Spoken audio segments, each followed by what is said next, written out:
The sound of OY and OI. They both make the same sound. Oi, oi, oi. Oy is used at the end of a word or syllable. For example, boy, boy, boy. And we use oi at the start and the middle of a word or syllable. For example, oil, oil. Coin,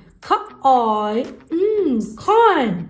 Now look here, toy, koi.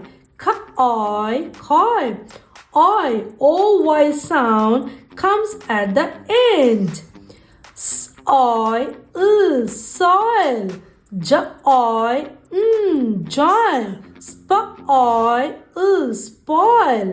OI sound that happens in the middle.